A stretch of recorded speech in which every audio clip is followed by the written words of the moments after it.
Hello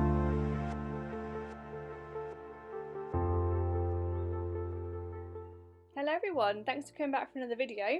This is the second instalment of my Make a Journal With Me series. We're going to be doing the pockets and the tucks in this video. And I'm starting by pulling out the pages that I put in the last video. If you haven't seen that already, check that out. It'll be linked in one of the cards on this video. I'm just sewing down the edges to make the pockets into actual pockets, so where they were just folded.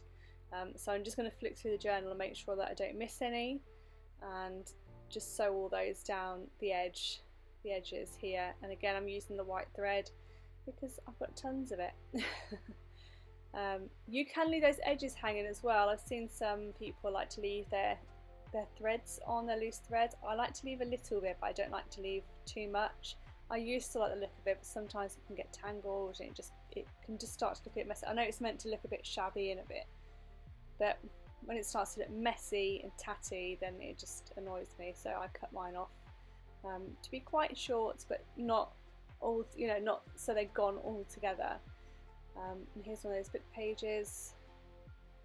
And I'm just sewing down the side, and I'm swapping the stitch in sort of halfway throughout, so I'm adding a little bit of a zigzag within the straight line stitch, just to give it a bit more interest. You don't have to do that. You don't even have to stitch these. You can just glue them if you don't have a sewing machine. I obviously have a machine, so I like the stitched look, and I'm going to do that to all my pockets. As I say, and what I do often as well, like these might not be the only pockets, so as we get further on in the journal we might add more pockets because it might be warranted somewhere, or it might just work somewhere. And I like to add the stitched detail and then glue the pockets in. So, either way, you can do this little mini series in any order that you want to do it in. But I'm doing it where I like to sew on most of the pockets before I actually put the signatures into the journal. So I'm adding some sort of textured pockets, I guess, fabrics and trims and what have you. So the first one I did, the full page pocket, is like a lace pocket, which is a net curtain that I've had for ages, and I love this net curtain. It's such a nice design. I found it in a charity shop, so I've just used a piece of that. I've used a piece of that crochet trim, and I'm using a piece of this fabric. Here in the UK in John Lewis you can buy 10cm increments of fabric, so this is just a strip that I've got I really like. I can't wait for the shops to open up again so we can go and get some more of these nice things. So I'm going to add that as like a half pocket, and I've turned that dictionary page over so the pocket covers a lot of that sort of darker staining. And I'm going to add a lace pocket to this one, which I love these ones. These are my favourite kind of pockets to add because they're so pretty. And I like to add pockets as well. I'll add some on the plain pages, but I like to add a lot of pockets on the sort of more decorative pages, because they're not the kind of pages that you would necessarily write on. I mean, you could stick something on it, you can put photos on these pages, you can do a lot of these pages, but if I'm going to add pockets, I think the best places to start are on those pages that otherwise wouldn't just be writing pages. So that's why I'm using, say, the music paper and the dictionary paper to add mine onto. And I also think it looks interesting as well when you've got like sort of lacy pockets like this, and you see that music paper coming in behind it, coming through, and it's quite nice. Now, as I say, these aren't all the pockets that I'm probably going to add into this journal, and I will show them all as I come to them, but these are just my sort of standard lot of pockets I would do in a journal. And I just wanted to give you a quick idea of what I'm going to be adding. But there won't be any part of this journal I will do and I won't film, so you will see everything that I do. But a lot of my process isn't sort of ordered, so trying to put these videos together is really difficult because, as I say, these probably won't be all the pockets that I'll add in over the course of this journal evolving into a full-fledged journal, and that'll be because I'll have an idea as I'm doing it, or I'll have a scrap and I'll think, oh, that'll look good as a belly band, or that'll look good as a little tuck spot, or it evolves as you're going through it. So I'm doing my basic, what I would essentially, my go-to pockets and little tuck spaces and all the rest of it. And I was showing you what those are as a foundation for what will come next. A lot of my pockets as well evolve from ephemera that I make. I might make a nice tag and think, oh, I need somewhere to put that now. So then I'll add a pocket or create something within the journal for it to go inside of. So I just want you to bear that in mind when I'm doing this, when you're watching this video. This isn't, this is not gospel, it's not set in stone that everything I make here is everything that's going to be in the journal, all the pockets. That's what I'm getting at. So I actually messed this one up and my stitching came off the page. So all I'm going to do is put the needle back in, stitch it down so it's adhered to the page, and I will unpick that wrong stitch line. These things happen. I left it in the video to show you that it happens. It's not the end of the world. It can be corrected. And again, this is the beauty of junk journaling. If you go wrong, work with it. It doesn't matter. Don't ever throw it away. Just work with it and adapt it. And this is how it comes together, and why I never really set out with like a full idea in mind. I sort of have an inkling, or I'll print off a nice page that I've downloaded, and I'll look at it, and then it will evolve into what I end up creating. I don't always sort of sit and plan it out first. And I think most creative people work that way, because it's a process, isn't it? And it's about enjoying the process. So I've unpicked that messy stitching line. I'm just going to give this a little bit of a trim just to make it a bit neater on the edge of the page. Again, you don't have to. You could pull the threads and make it a bit shabby. You could ink the edges. I'm not massive on inking. I like it to a degree on certain things. Some things I'll look at and think it could do with it, but I'm not, I don't do it a great deal. I like the contrast as well with the white. So this neck curtain, you could tea dye this curtain. You could, if you've got distressings, you could use distressings to make it a particular colour. So if you're doing maybe a fairy journal or something, or like a woodland journal, you can make it pink or green, and so you can really kind of go to town on it and make it suit your theme. I like very natural things. I like to leave things in their original state. I'll add mixed media where I feel it would be appropriate. But some things like this neck curtain is just pretty in its own right, so I don't want to alter it. That larger strip there as well, just while I'm looking at this bit, that larger strip, I will keep that, and I'll probably use that somewhere for collaging later on. So I have a little pot next to me where I can just chuck my smaller pieces of scrap. I've got one for paper scraps and one for fabric scraps. So again, keep all those little bits. They will come in handy at some point, and you can always use these things. So reassembling the book and getting all those bits and pieces in there, and you start to see that we've got some bits hanging out. We've got some overhang where the lace like at the bottom, and all these fun little bits. It starts to kind of give it that sort of vibe that we like, all the little bits hanging off it and sticking out and all the fun stuff. So they're the main pockets. So we've stitched the pages, so we've got like pages that we've folded in on themselves. We've added some fabric, so we've got some texture and some different features going on. This is a piece of handmade paper, and as I was looking through it, I was thinking, why do I have a piece of handmade paper in here? So I just pulled one out of my stash, and I'm going to add it and just recount the pages to make sure. In this book there are 11 bits of paper in each signature. Now the smaller pieces of paper I count as one. The envelope that I folded in to one of the signatures, I count that as one as well. So there are 11 pieces in each signature, which make up the whole. So we've got 33 in total for this whole book. So plenty of room for it to grow. So to add that piece of paper in there, I was originally thinking maybe I'll use it as a tag and I'll stamp on it, or but that's for a bit later down the line. So I didn't do that in the end. I just stuck it in as a page in its own right. Now this is some vintage wallpaper. It's a border. I love this stuff. So I'm going to add it on the side, and I'm going to create a pocket with this as well. I'm just going to add it in where I feel. Oh, and don't forget as well, there's that map piece in there that was from a previous project. So so I'm not going to show you in this video how I did that because it's already done.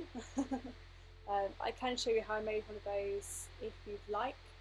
That was really easy, so just give me a shout if you want me to show you how I did that one. So I'm going to add this little tab here. This is, I think it's called a thumb hole. I'm pretty sure it's called a thumb hole. Obviously allows you to stick fingers in your pocket and get out whatever's inside. But as junk journalists, I like to add tabs and fun stuff like that, so we don't have to worry about that. It's purely decorative. And again, adding some ink into the edge of this would look really nice. But I just like to leave things as they are. And I will go in later on, maybe in collage on top of these things. And you know, as this little mini series evolves, we'll go on to embellishments and things next. So I will do some decorating of the pages. So that will all be to follow. So if you want to be notified of that, hit subscribe, hit the bell, do all of that. And I'll be coming at you with the next instalment very soon. So that's added a really nice pocket onto there.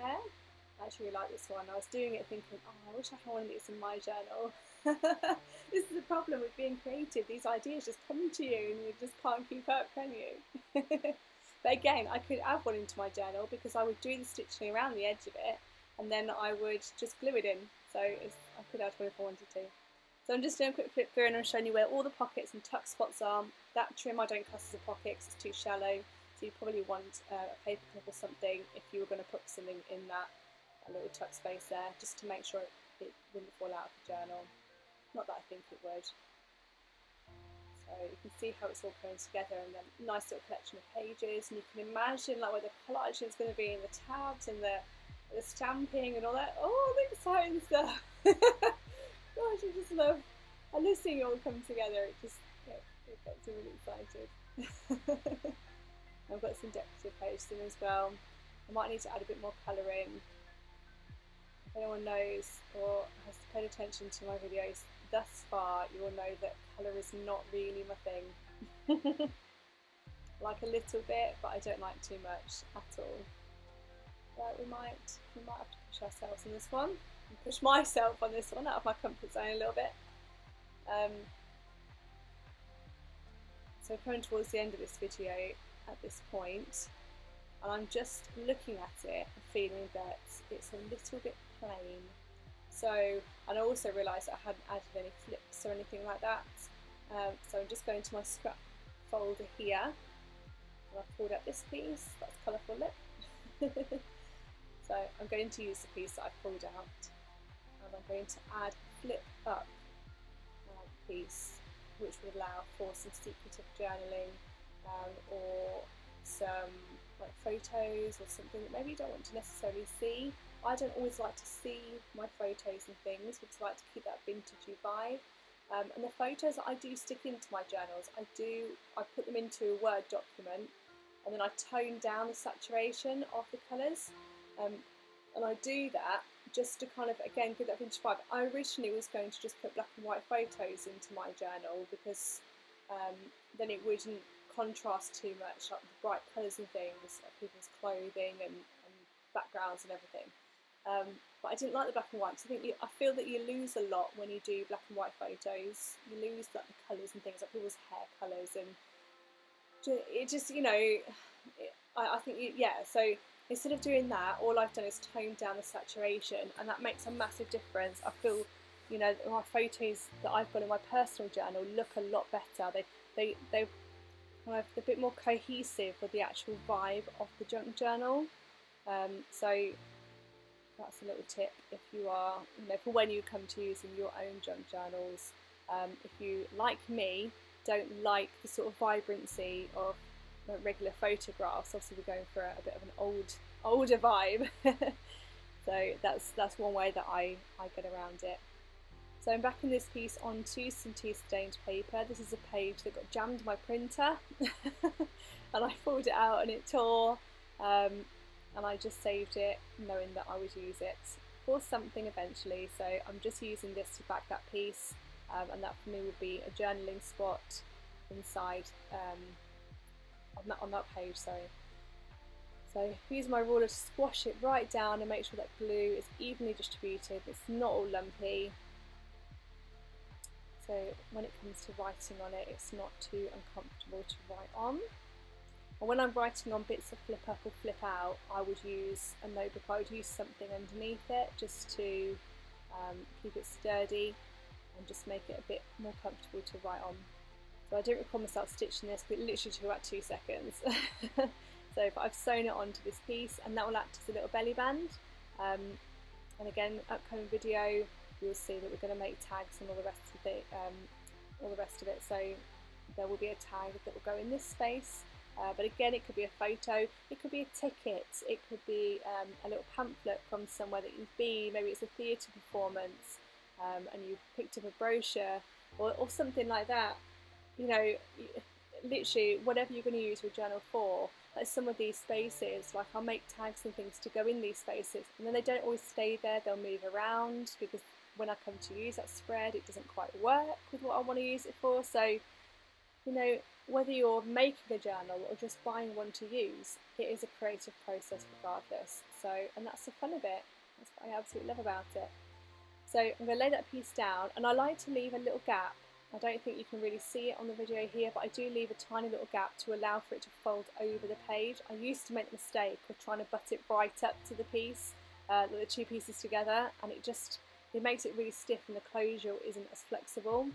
So just a little tip to leave a bit of a gap, then make sure that it's stuck down really well. So obviously with that gap, it'll have the sticky side coming through, so you need to make sure you put tape on the back as well. And you could use decorative washi tape here. You could use a scrap of fabric. You could do all sorts. I like to use masking tape because masking tape is subtle and it doesn't detract from anything. It's not, you know, too obvious. But again, you could use loads of different things. You could use a scrap of paper if you don't have masking tape or washi tape or some fabric. So there are lots of options. So I'm just showing you here that will be a little belly band.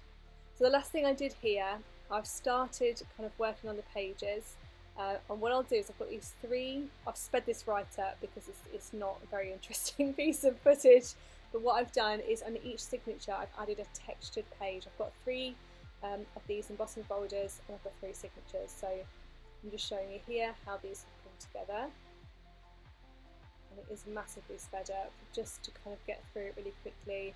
Again, I'll do a bit more of this, you'll see a bit more of this in the final flip through, and you'll probably see more as well in the next video when we come to embellishing and whatever else. So this is just to show you different ways of putting it through. So that one I've put through on the side, so it's not a full page, and it kind of goes on to the what will be the next page, because it's obviously folded, so there's about 1 inch that goes on to the next page. That adds a nice little touch, and then this one will be another full page. So that's practically it for this video. I hope you've enjoyed. I hope it's given you some ideas and a bit of insight as to how it's coming together. I hope you stay tuned for the next bit because we're going to get on to the more fun stuff in the next video. And I look forward to seeing you then. Bye for now.